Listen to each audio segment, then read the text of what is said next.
Margaret, you have been helping people to understand their gambling, both on casino floors, in conversation, and in the community. You've been doing that for more than 13 years.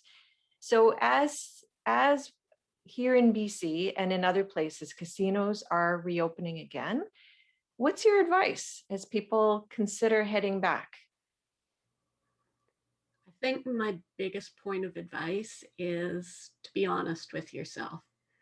There are two places to be honest. One about your finances. What can you really afford? What do you spend on gambling before the casinos were closed or before the casinos reopened? Because that counts already. You know, if you're already buying scratch tickets and lottery tickets and Pacific Hold'em at the bar and pull tabs and Keno, and there's a lot of other places that people are spending their gambling money and have been spending their gambling money while the casinos are closed. That all counts too. And how much money do you have to spend on this? That if this is something you really want to do, it's something that you should plan and be honest with yourself and go in with a plan. So if that is only taking a set amount of money, which is the smartest way to go, not take your credit cards and your debit cards, and give yourself a set amount of time so that you have an end point that you're going to have to leave by. That will keep you safe. You can't go over your plan if you go in with that. If you go in with your cards and your credit cards, you can just start that loop of going back to the ATM and thinking that you're going to chase. And the other point that I would say in being really honest with yourself is being honest with your emotions. If you're having a really bad day and you're trying to get yourself out of that bad day, the casino might not be the best place for you. It's a way of burying yourself underground. So if you're telling yourself you're going there for fun, it should be a fun activity. It should be when you're in a good mood and have your plan, not when you're in the mood that I don't care about what the finances are. I don't care about what's going on. I am going to go to the casino, come hell or high water, and this is it, right? That's not the best way to go into it. So having a plan and being really brutally honest with yourself about what's going on for you. Mm.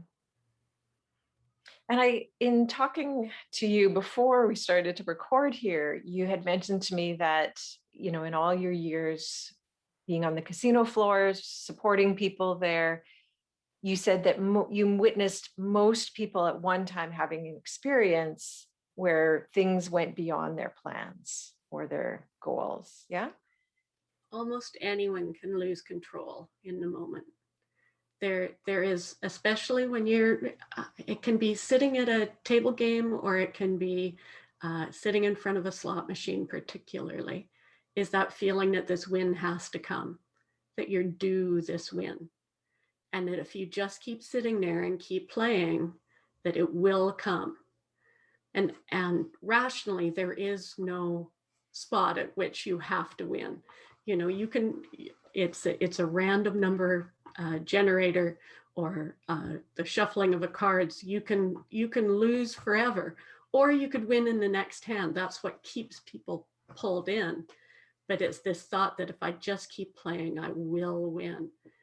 And that can be devastating. People keep putting their reserve sign up on their slot machine and going to the ATM and starting to pull out all of the money out of their account and maybe get into their credit card and getting cash advances, which ends up costing them huge amounts of interest. It can be one day can cost somebody a ton of money. And people's reaction to that is interesting. Sometimes they scare themselves and say, whoa, I really need to step back from this and I need to be really careful when I gamble. And other people just go, well, that's it. I guess I gamble now, right? I am going to gamble my way out of this problem, which leads to real trouble. And so there might be spouses or family members, friends, witnessing something like that, or having witnessed something like that. And so perhaps as casinos are reopening, they might have some concerns about their loved ones heading back to the casinos. What suggestions do you have for those folks around what to do with their concerns? Just to be calm and talk to their loved one in as calm and as friendly a manner as they can, and try to keep their loved one honest about the gambling. You know, to talk about the finances, that if you really want to go to the casino, if we are going to go to the casino, or you are going to go to the casino, we have this much money and here it is in cash, and let's leave our cards here. And, you know, just calmly trying to keep their loved one honest about it. Like, you've had a really bad day today. Maybe today is not the best day. Maybe we should go when you're having a better day, when we can really have some fun. Or, you know, that's sort of, but not to go to a place of shaming and blaming and nagging, because that always has the opposite of, or normally has the opposite effect, right? It gets people's backs up and it puts everything underground. No one's going to honestly talk about their desire to go to the casino if, when they talk about that, they are told that that's wrong and that's bad. Even though that might be your opinion, it's not going to help the conversation, right? Right. So I just hear the word honesty repeatedly coming up for you. And so your hope and your wish with families is that gambling can be something in which there's continues to be conversation about, ideally open conversation. Yeah, because if they can't talk to you about it, then you're not going to know what's going on. Gambling is one of those things that can be hidden very, very easily, right? It's not like somebody coming home drunk. You're not going to know where they've been, or, you know, what's going on. You may have that feeling, but if you can't talk about it, it starts to dissolve the relationships. Mm-hmm. And what kind of resources are available, either through casinos or through other resources in the community, just to help people who gamble in their life, or to help the family members keeping things in check? One of the big resources in the casino is the Game Sense Advisor. Going and talking to the Game Sense Advisor if you're on site, if you're starting to feel like you're losing control, finding the Game Sense Advisor on site and sitting down and having a cup of coffee with them and just sort of talking it through is a great way to take a break and recalibrate your brain. There are devices in the slot machines now called Play Planner. When people go back to the casino, I'm pretty sure they're all going to have Encore cards for contact tracing. So because you already have to have an Encore card, that Encore card also gives you access in every slot machine to a way of tracking, of putting how much money you want to spend for the day and how much time you want to spend in the casino. And it will just give you a gentle reminder when you've reached that point. It won't stop the machine. It'll just let you know that you have reached that point. You can go past it if you want to, but it's that reminder to try to keep you on track. There's also voluntary self-exclusion that's available in every casino. And that can be done in the casino at any time, where you can sign yourself out for 6 months, 1 year, 2 years, or 3 years. You can also do that through the BCLC office if you don't want to go into a casino to do that.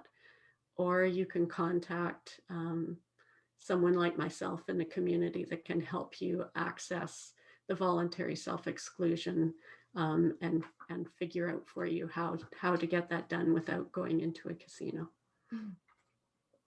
Or to support you to go into the casino so that it's not a trigger for you. Right. And so you and your colleagues, your outreach colleagues, work alongside my team, which is the counseling team in BC. And so just tell our listeners a little bit about the work that you do.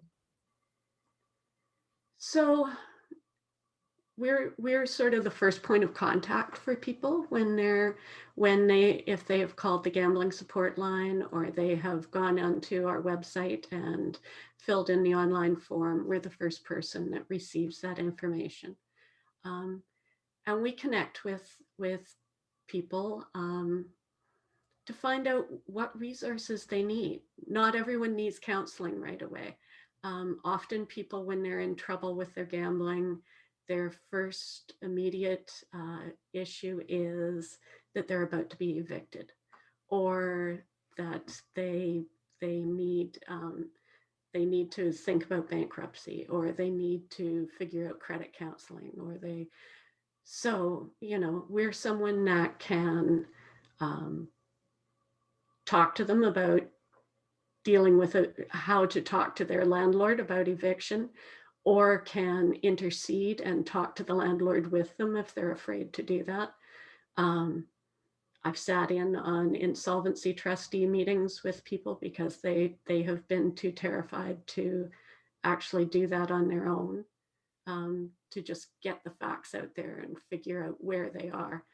And it's amazing how much relief that takes off people's shoulders once they've figured out where their finances are, right? Because it's, for a lot of people, there's a huge amount of unknown out there about how much they owe and how bad the situation actually is. Once there's a plan, it's a lot easier to deal with.